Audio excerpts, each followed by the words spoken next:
Alhamdulillah, kita tentunya memuji Allah Subhanahu wa Ta'ala.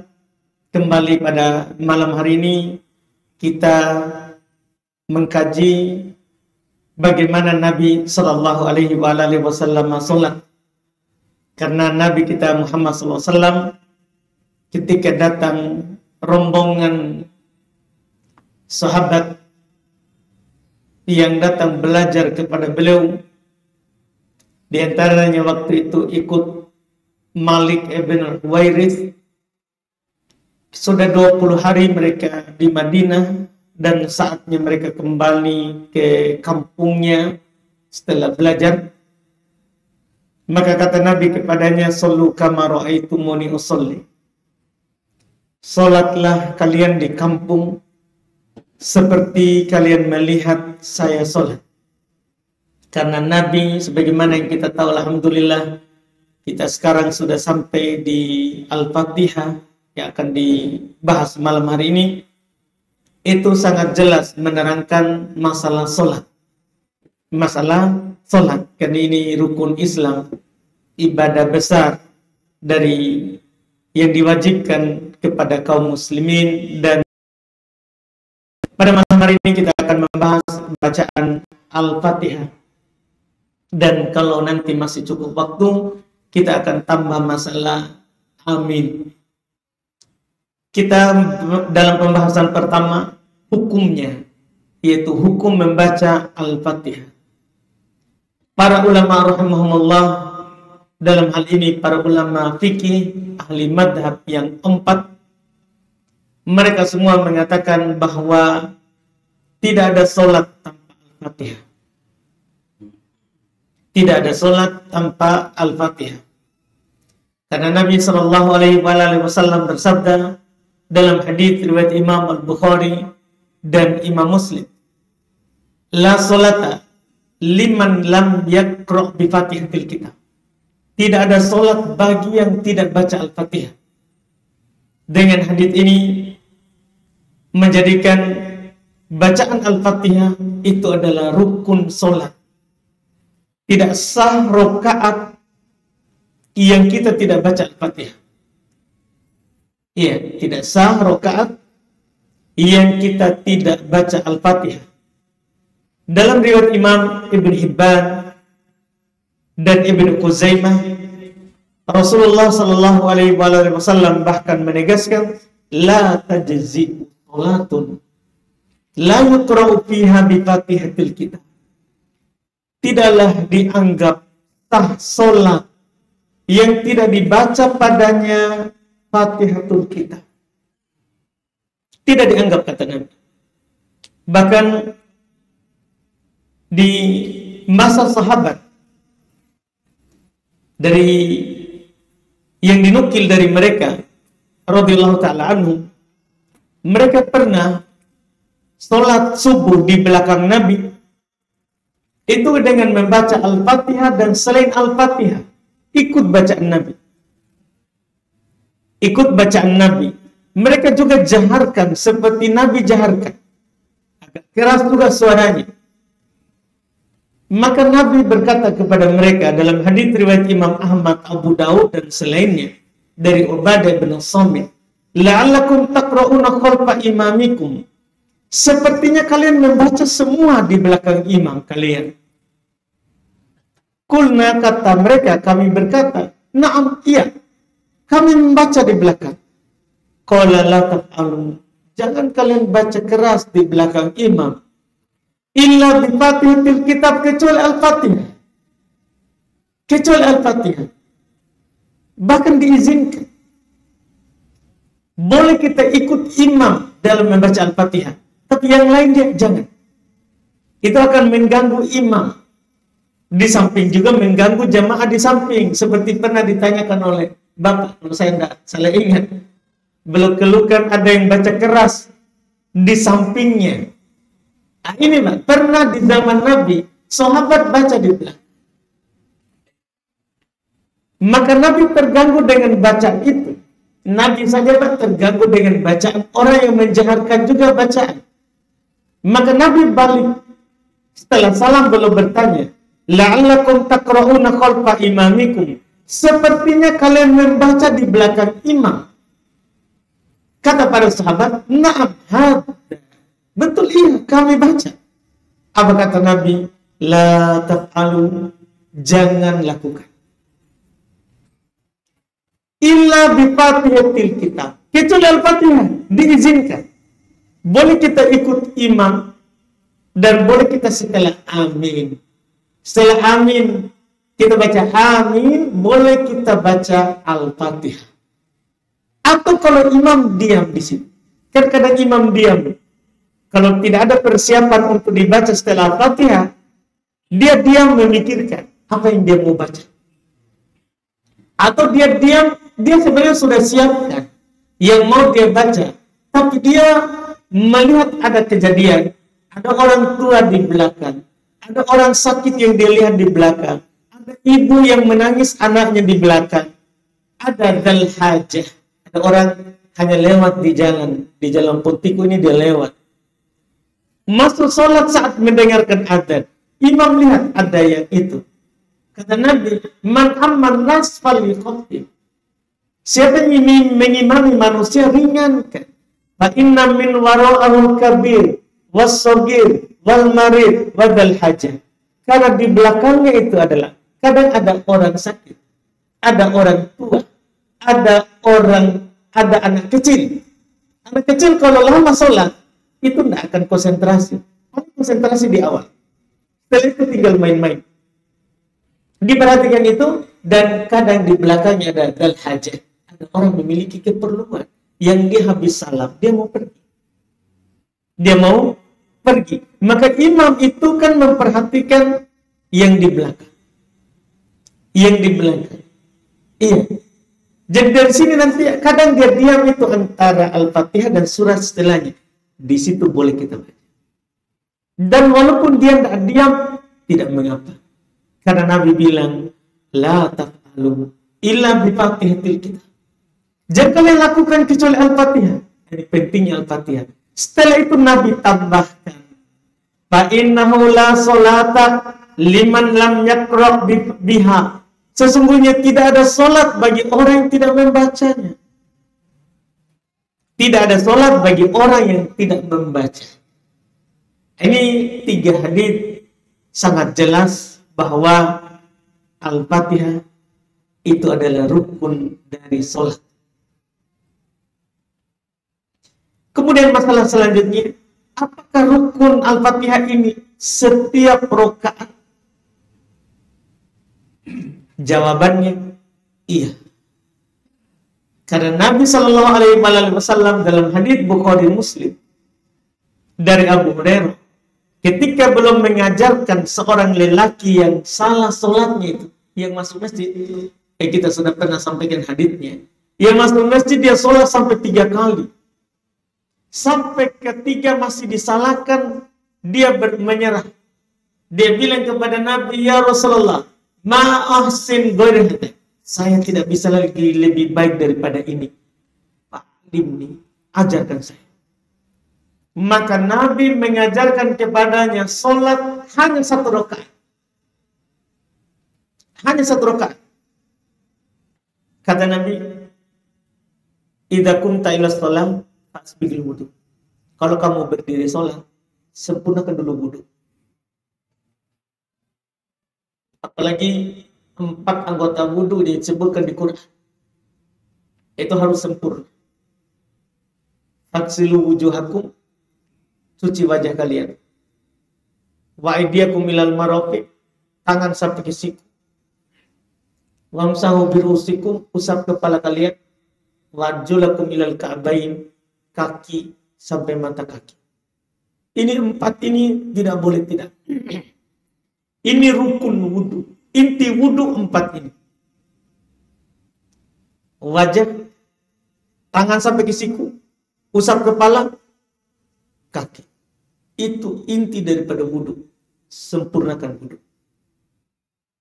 Yang lainnya kita tidak menyelai jari, yang kita tidak menyisir jenggot dengan air.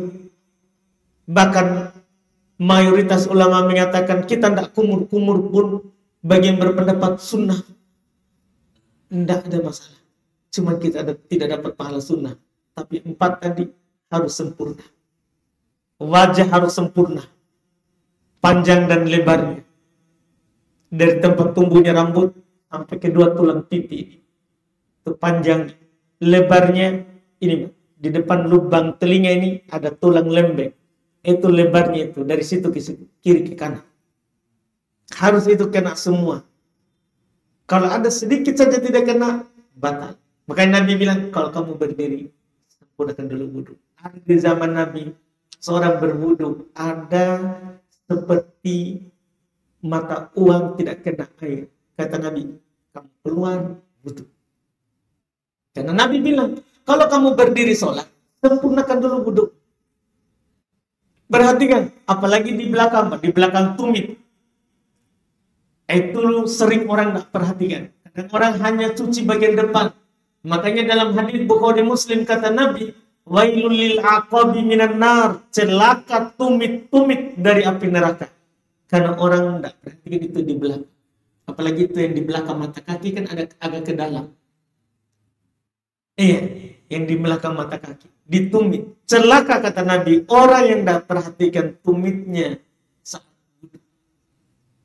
Jadi intinya adalah perhatikan itu 4. Kalau kita tidak perhatikan yang lain dalam wudhu, 4 itu intinya. 4 itu intinya. Yang disebutkan di Quran. 4 itu intinya. Makanya kalau kamu sholat, sempurnakan dulu wudhu. Setelah itu hadap kiblat. Setelah itu takbir kata Nabi. Setelah takbir, faqra. Ini poin kita. Faqra ma tayassara ma'aka minal Qur'an. Setelah itu kamu baca apa yang mudah bagi kamu dari Quran. Maksudnya Al-Fatihah. Iya, Al-Fatihah ini sesuatu yang paling mudah dihafal. Dimudahkan oleh Allah Subhanahu wa taala untuk kita. Bahkan ada orang hafal Al-Fatihah tanpa dia sengaja dihafal. Ikan ini paling mudah dihafal. Dari Al-Fatihah. Tumarka. Kemudian kamu rukuk. Tumarfa, kamu angkat. Tumasjud, kamu sujud. Tumarfa, kemudian kamu angkat. Tumarsjud, kemudian sujud kedua. Tumarfa, kemudian kamu angkat. Kedua. Setelah diajarkan sampai sujud kedua, apa kata Nabi kepadanya? Tummat al-dhalika fi sholatika kulli. Kemudian kamu lakukan hal itu di seluruh rakaat sholatmu. Jadi Nabi ajarkan 1 rakaat. Setelah itu Nabi berkata, lakukan seperti yang saya katakan tadi di seluruh sholatmu, di seluruh rakaat. Itu yang Nabi katakan berarti Al-Fatihah ada di setiap rakaat. Al-Fatihah berada di setiap rakaat. Bahkan dalam hadis riwayat Imam Al-Bukhari dan Imam Muslim disebutkan oleh Abu Qatadah, bahkan di sholat sirriyah, di sholat yang tidak dijaharkan bacaan, dinukil oleh Abu Qatadah radhiyallahu ta'ala anhu belum berkata, anan Nabiya sallallahu alaihi wasallam kana yaqra'u farqatainil ulayaini minad dhuhr wal asr bi Fatihatil Kitabi wa suratin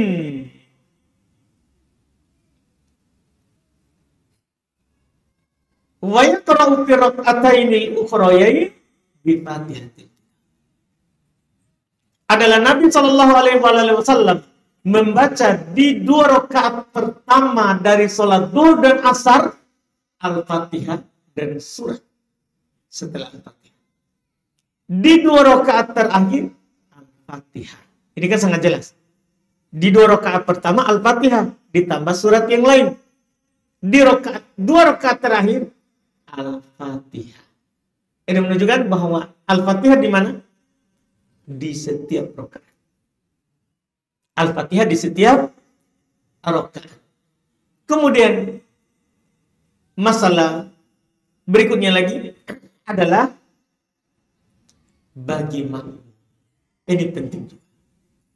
Apakah Al-Fatihah ini tadi yang rukun tadi berlaku juga bagi makmum saat sholat berjamaah. Pertama, perlu kita ketahui dalam pembahasan fikih terkait dengan baca Al-Fatihah, itu ada 3 pembahasan. Pertama, orang sholat sendiri. Kedua, imam. Ketiga, makmum. Orang sholat sendiri tentunya harus Al-Fatihah. Imam harus Al-Fatihah. Makmum, ini poin kita sekarang. Apakah makmum juga harus membaca Al-Fatihah? Maka terbagi 2 sholat. Ada sholat jahriyah yang dijaharkan bacaan maghrib, isya, subuh. Ada sholat sirriyah yang tidak dijaharkan bacaan duhur, asar. Kalau sholat sirriyah baca makmum, imam. Duhur, asar, makmum dan imam. Kalau sholat jahriyah, di sini para ulama fikih berselisih pendapat. Terbagi 2 pendapat. Ada pendapat mayoritas ahli fikih dalam fikih Syafi'iyah, fikih Malikiyah, dan juga fikih Hambaliyah, itu berpendapat makmum baca Al-Fatihah di sholat jahriyah. Makmum baca Al-Fatihah di sholat jahriyah. Ini dalam fikih 3 madhab tadi. Apa dalilnya? Dalil mereka tadi hadis-hadis terkait dengan bacaan Al-Fatihah. Ada hadis Ubadah bin Samit, riwayat Imam Al-Bukhari dan Imam Muslim. Nabi SAW bersabda, la sholata liman lam yaqra bi Fatihatil kitab. Tidak ada solat bagi orang yang tidak membaca Al-Fatihah. Ini siapa ini? Yang tidak ada solat kalau tidak baca Al-Fatihah. Ini umum. Makmum, imam sendiri, berjamaah, umum. Tidak ada solat bagi yang tidak baca. Hadits Bukhari Muslim. Di sana ada pendapat lain. Dinukil oleh Al-Imam Ibnu Munzir rahimahullah. Demikian pula Al-Imam Ibnu Taimiyah menukil bahwa Imam Abu Hanifah, pemilik madhab Hanafi, beliau orangnya, dan ada pengikut. Dalam madhab Abu Hanifah, bahwa kalau ada orang sholat sebagai makmum di sholat jahriyah, itu tidak wajib baca Al-Fatihah. Tidak wajib baca Al-Fatihah. Cukup mendengarkan bacaan imam. Ini pendapat dari Abu Hanifah. Pendapat dari Abu Hanifah. Apa dalilnya? Beliau dalam masalah ini punya hadis. Beliau berdalil dengan hadis Jabir bin Abdullah yang diriwayatkan oleh Imam Ahmad, Ibnu Majah, Al-Baihaqi, Ad-Darqutni. Ada beberapa ulama hadis meriwayatkan hadis ini. Yaitu Nabi sallallahu alaihi wasallam bersabda, "Man kana lahu imamun faqira'atuhu lahu qira'ah." Siapa yang sholat memiliki imam, artinya sholat berjamaah, maka bacaan imam itulah bacaannya makmum. Sudah cukup. Kalau imam sudah baca, makmum tidak perlu baca. Karena apa yang dibaca oleh imam itu mewakili bacaannya makmum. Seandainya hadis ini sahih nanti, berarti tidak perlu baca apa-apa. Kan ini bukan hanya Al-Fatihah ini. Ini semua yang dibaca oleh imam, kita tidak perlu baca. Kita tidak perlu baca, karena sudah cukup dengan siapa? Imam. Hadis ini yang dipakai oleh Al-Imam Abu Hanifah, riwayat yang saya sebutkan tadi yang meriwayatkannya adalah hadis yang dhaif. Tidak sah dari Nabi SAW. Karena di dalam sanad riwayatan hadis ini ada seorang rawi bernama Nu'man ibn Thabit. Siapa Nu'man ibn Thabit? Abu Hanifah sendiri. Beliau secara dalil hadis dhaif. Lemah secara periwayatan hadis. Iya. Sehingga hadis ini didoibkan oleh banyak ulama madhab. Untuk faedah saja, seluruh ulama madhab kecuali orang Hanafiyah mendoibkan hadis ini. Dia didoibkan oleh Al-Imam Al-Hakim, Ibnul Jauzi. Yang aneh biar Ibnul Jauzi doibkan. Iya, karena dia agak bermudahan sedikit dalam mensohid dan mendoibkan hadis. Ibn Abdul Bar, ulama terkenal dari fikih Malikiyah. Ibnu Taimiyah, ini ulama Hanabilah. Ibnu Katsir, ulama Syafi'iyah. Daruqutni Ad-Dahabi, Ibnu Hajar, ulama Syafi'iyah. Ibnu Mundir, ulama Syafi'iyah. Imam Nawawi, ulama Syafi'iyah. Ibnu Qudamah, ulama Hanabilah. Ibnu Hazm, ini yang punya madhab di luar dari fikih madhab 4. Dia punya madhab Dhahiriyah. Dia doibkan juga. Jadi hampir seluruh ulama madhab fikih mendoibkan hadis ini. Dan memang kenyataannya doib. Kenyataannya adalah doib, tidak bisa naik. Dan kalaupun sahih, anggaplah kita terima madhabnya orang Hanafiyah. Kita terima dalil kamu adalah sahih. Kita anggap begitu. Tapi kan secara pendalilan, kita kalau berdalil dalam masalah fikih, ini sebagai faedah saja, supaya kita tidak bingung kalau ada 2 hadis kita dapat. Ketika datang 2 hadis, sekarang ada hadis Ubadah bin Samit yang mengatakan tidak ada sholat kalau tidak baca Al-Fatihah. Ada hadis Jabir bin Abdullah yang mengatakan siapa yang punya imam cukup bacaan di imam. Ini kan bertentangan. Kalau ada yang bertentangan begini, maka cara yang kita lakukan pertama, kompromikan. Bisa nggak dikompromikan? Kalau tidak bisa, dan ini 2 hadis ini tidak bisa dikompromikan. Karena satu bilang tidak perlu baca, satunya harus baca. Tidak ketemu. Kalau tidak ketemu, kita ke langkah kedua. Tarjih. Kita pilih yang lebih kuat. Sekarang kita bandingkan. Ada hadis Ubadah bin Samit, riwayat Bukhari Muslim.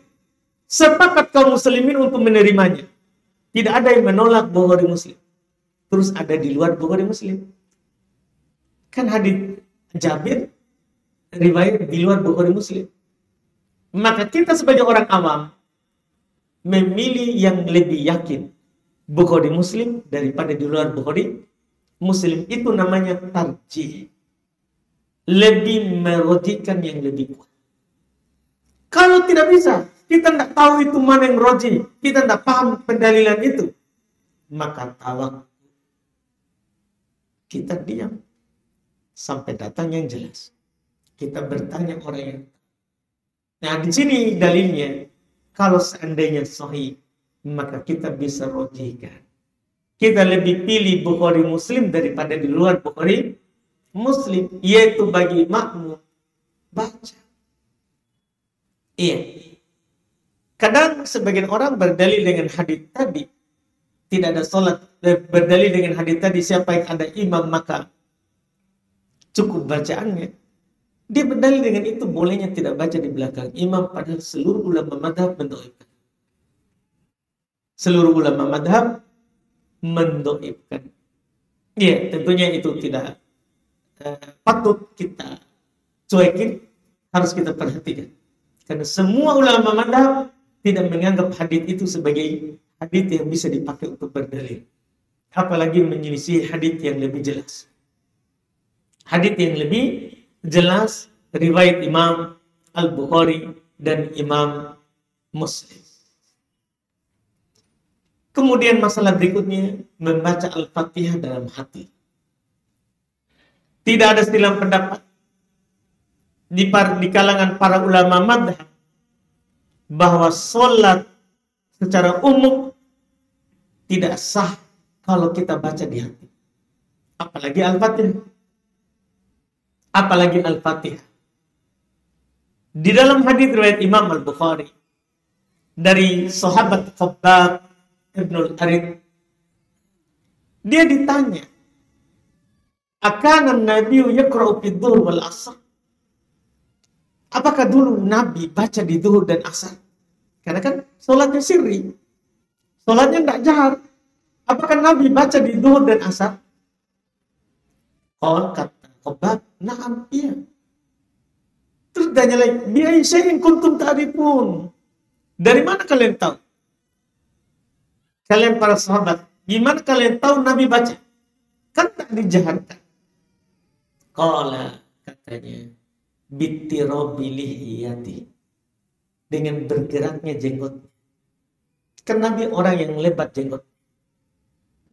Maka mereka tahu bahwa Nabi baca dengan bergerak jenggotnya. Berarti bibirnya bergerak. Walaupun tidak keluar suara. Ini menunjukkan bahwa sholat itu tidak boleh dibaca dalam. Apapun itu, di dalam masalah sholat, tidak sah dalam hati. Dalam bacaan sholat, tidak sah dibaca di dalam hati. Iya, dan bahkan Nabi dalam sholat duhur dan asar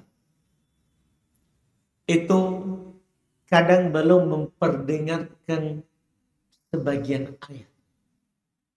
Menunjukkan belum tidak baca dalam hati. Belum memperdengarkan sebagian ayat. Iya, ini ada di hadits riwayat Imam Al-Bukhari dan Imam Muslim dari Abu Qatadah. Wa yusmi'unal ayata ayat. Kadang Nabi memperdengarkan kepada kami satu ayat. Kadang belum keluarkan suara. Tapi ingat, kadang. Bukan selalu. Ini tidak bisa jadi dalil. Itu Nabi jaharkan. Itu bapak itu mentong yang keras.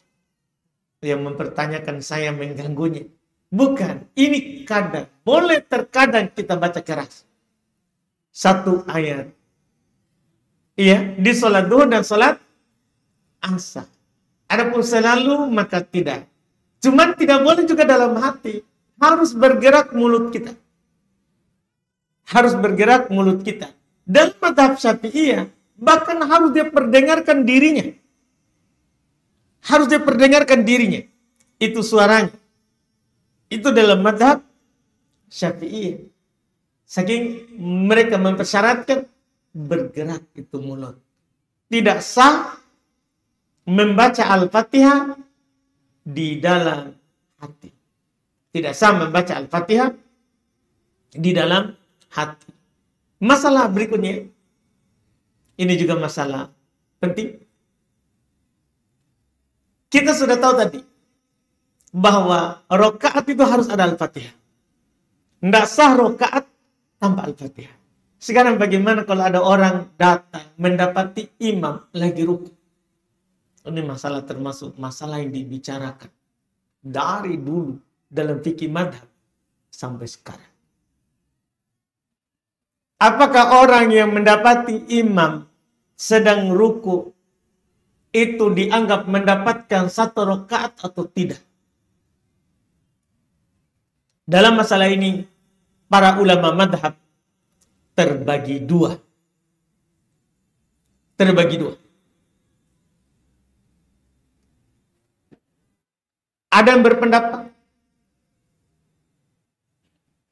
seorang makmum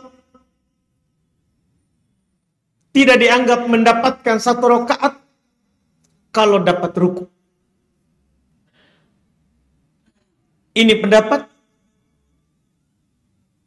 mayoritas ahli fikih dan sebagian ahli hadis. Dan sebagian ahli hadis. Dalilnya hadits Ubadah bin Samit. Hadits Ubadah Ibnu Son. La sholata liman lam yaqra' bi Fatihatil Kitab tadi. Tidak ada sholat bagi orang yang tidak baca Al-Fatihah. Ini orang dapat ruku. Tentu tidak baca Al-Fatihah. Maka tidak ada rakaat bagi. Dia dianggap masbuk dalam rakaat itu. Pendapat kedua, sebagian ahli fikih termasuk Imam Syafi'i dan mayoritas ahli hadis. Sebagian ahli fikih dan mayoritas ahli hadis seperti Imam Al-Bukhari, Imam Ibnu Khuzaimah, Imam Ibnu Hibban, ini ahli hadis. Mayoritas ahli hadis dan adapun ulama fikih Imam Syafi'i dan orang-orang Syafi'i. Mereka berpendapat bahwa orang yang mendapati imam ruku itu dianggap mendapatkan satu rakaat. Khusus ruku. Dalilnya hadits riwayat Imam Al-Bukhari dari sahabat Abu Bakar radhiyallahu taala anhu. Beliau ceritakan sendiri kisahnya. Dia bilang intahaitu ila Nabi sallallahu alaihi wasallam wa raki'. Saya datang kepada Nabi sallallahu alaihi wasallam, mereka lagi sholat, Nabi sedang ruku. Nabi sedang ruku. Faroka'atu. Sudah takbir sholat, Allahu Akbar, langsung ruku. Qabla an asil ila shaf, sebelum saya sampai ke shaf, masih di pintu. Jadi masuk di pintu masjid, Nabi ruku, dia langsung ruku. Allahu Akbar, ruku. Apa dia lakukan? Jalan sambil ruku. Masuk ke shaf, sambil ruku. Iya. Setelah sholat, Nabi berkata kepada Zadakallah hirsan wala ta'ud. Semoga Allah menambah semangatmu, tapi jangan diulangi. Dari mana sisi pendalilannya? Bahwa dia dapat dari dua sisi. Sisi pertama, dia rela ruku di pintu. Menunjukkan dapat. Itu pendalilan pertama. Pendalilan kedua, Nabi tidak berkata kepadanya, tambah satu rakaat. Nabi hanya menyatakan kepadanya, semoga Allah menambah semangatmu, tapi jangan diulang. Kata para ulama, jangan diulang maksudnya, jalan sambil ruku. Dari mana kita tahu bahwa itu yang dilarang? Karena Nabi katakan setelahnya, menasehatinya. Iya, menasehati sahabat ini. Kata Nabi, idza ataitumus shalah fa'tuha bis sakinati wal waqar. Kalau kalian mendatangi salat, datangi dengan tenang dan wibawa. Tidak perlu lari-lari. Bahkan dalam hadis lain kata Nabi, idza tuwibalis shalah fala tatuha wa antum tas'aun. Apabila salat telah dikomat, Allahu Akbar, sudah komat. Fala ta'tuha wa antum tas'aun. Jangan datang sambil lari. Biasa orang begitu, dari buduk koma langsung gitu. Seakan-akan mau hancur masjid. Tidak boleh, itu dilarang dalam sholat. Dilarang. Kalau komat, jangan kalian datangi sholat dalam keadaan kalian tas'aun. Tergesa-gesa. Wa'tuha wa alaikumus sakinah. Datangi sholat dalam keadaan kalian ada ketenangan. Wa ma adraktum fasallu wa ma fatakum fa'tim. Apa yang kalian dapati, ikut. Dan apa yang kalian luput, sempurnakan. Dan Nabi cuma bilang begitu. Jadi jangan diulangi tergesa-gesa seperti tadi. Ada pun rakaatnya sah karena Nabi tidak bilang kepadanya tambah. Itu dua sisi pendalilan. Dan mana yang kuat dari dua pendapat ini? Pendapatnya sama-sama punya dalil sahih. Sama-sama kuat. Tidak bisa dihapus salah satunya.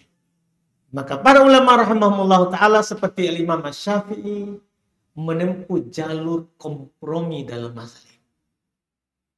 Gimana komprominya? Dan ini lebih bagus kita amalkan dua hadis.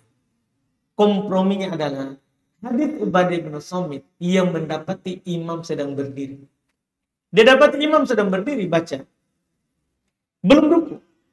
Maka tidak ada salat baginya kecuali sudah baca Al-Fatihah. Kalau ada orang menghayal dalam berdiri, tidak baca Al-Fatihah, tidak ada salat bagi. Itu kalau dapat saat berdiri. Sementara hadits Abu Bakar, itu kalau dapat saat ruku, dianggap. Itu namanya kompromi. Dan ini pendapat insya Allah yang lebih kuat.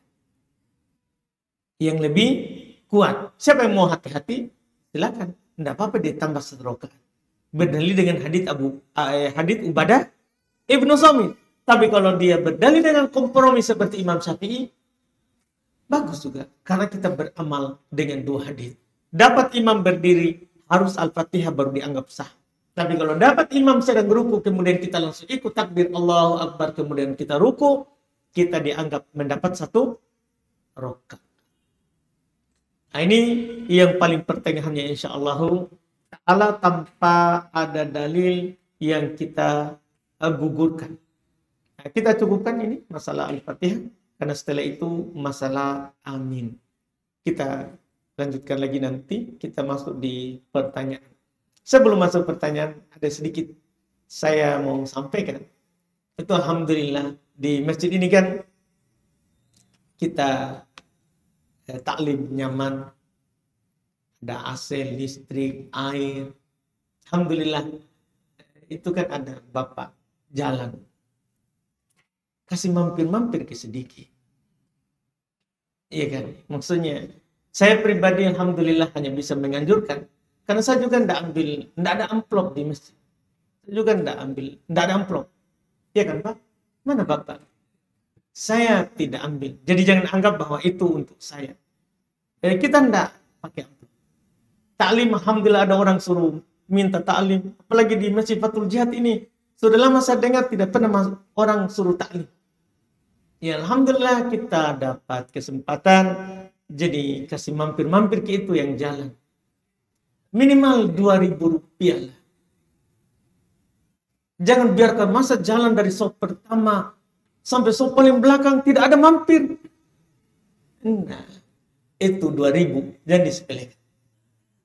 Ada seorang sahabat datang kepada Nabi menyeret untanya yang sudah diikat di hidungnya supaya mudah di.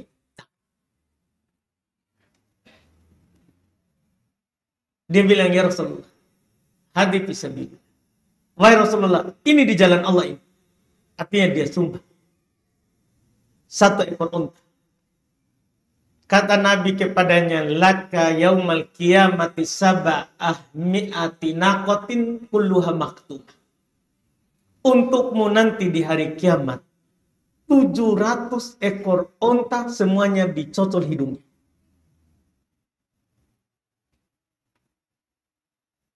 Kita tidak ada unta sekarang, jangan pergi cari unta. Hitung saja 2.000. 2.000 itu menjadi 700 kali lipat. Kalau kita ikhlas. Kalau kita ikhlas. Anggap saja itu uang parkir. Kan kita kalau kemana-mana, tiba-tiba dikasih fluid. Keluar lagi 2.000 kan begitu. Itu kita tidak keluarkan, tidak ikhlas kita. Kadang kan begitu. Tapi ini sedekah. 2.000 menjadi 700 kali lipat. Jadi tidak dipaksa. Tidak dipaksa. Tapi kalau kita lagi ada, bismillah. Itu 2.000 kali 10 orang kan. Jangan anggap untuk apa cuma 2.000. Tidak dibutuh sama orang. Tidak, kali banyak. Kali banyak. Jadi itu saja yang saya. Karena kita ini taklim Masya Allah nyaman sekali. Iya. Listrik, AC, itu kan semua butuh dibantu. Supaya awet. Iya, masalahnya saya pernah taklim. Ustadz, di WA. Tidak ada dulu taklim. Kenapa? Kita taklim pengeluaran uang. Dari situlah saya tidak pernah taklim itu pakai amplop. Karena orang hentikan taklim gara-gara uang. Karena masjid kadang berat mengeluarkan uang untuk penceramah. Untuk acara-acaranya ringan. Itu kita berbicara kenyataan, Pak. Begitu. Memang berat. Untuk penceramah itu berat. Makanya kalau bisa kita datang ke sini jangan bebani masjid. Kita lah yang kasih. Bismillah. Nggak ada masalah. Nggak ada masalah. Minimal saya telah menunjukkan teman-teman di kebaikan. Alhamdulillah kalau dilakukan, alhamdulillah. Kalau tidak, nggak dipaksa juga. Nggak dilarang datang taklim tanpa 2.000. Tidak aja. Bismillah. Alhamdulillah. Masya Allah. Syukur Ustaz. Alhamdulillah Bapak Ibu jemaah. Demikian tadi pembahasan tentang Al-Fatihah, dan sebagaimana kami sampaikan bahwa waktu sholat isya untuk malam ini masuk 19.35, artinya ini waktu yang kita miliki. Siapa tahu di antara kita ada yang ingin langsung saja Ustaz. Pak Ali.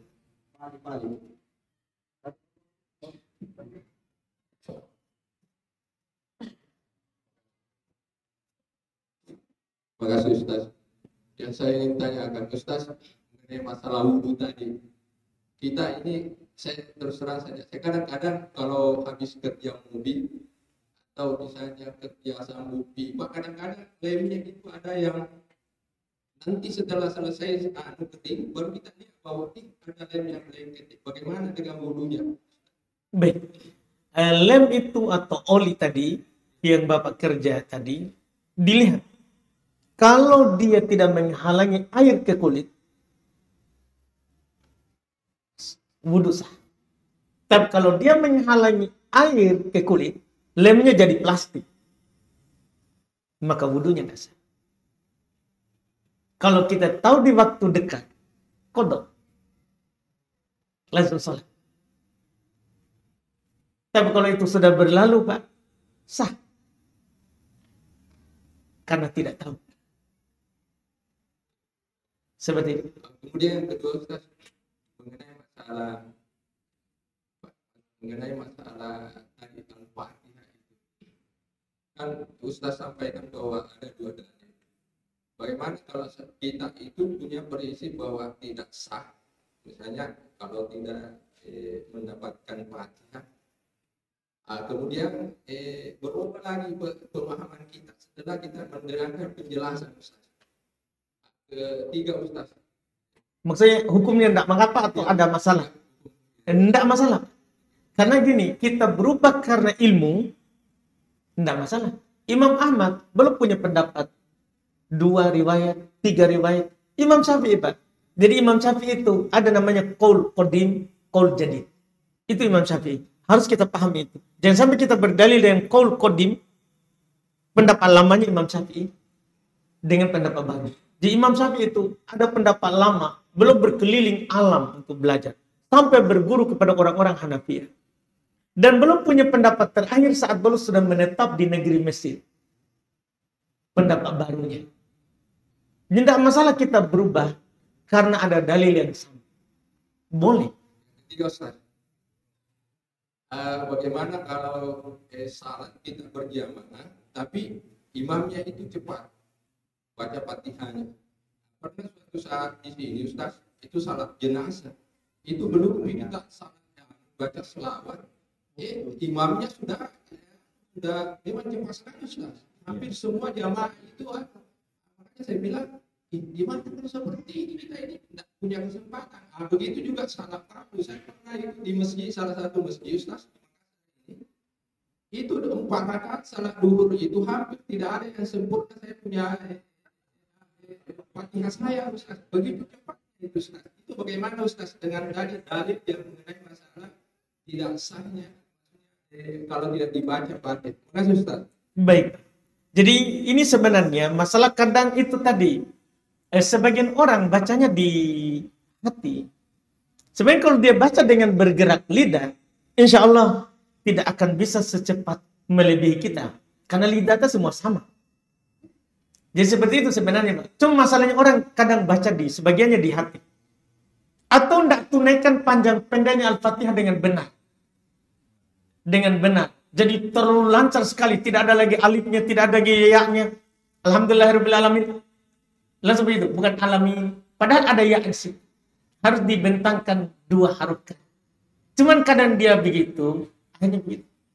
Kalau seperti itu, kita boleh mengejarnya dia dari belakang. Tidak ada masalah. Kita terlambat sedikit, tidak masalah. Dia salah. Dia dapat dosa dari sana. kita tetap dapat. Seperti itu. Habis waktu. Baik, alhamdulillah Bapak Ibu yang kami hormati, demikian tadi cara agama yang disampaikan Ustaz kita.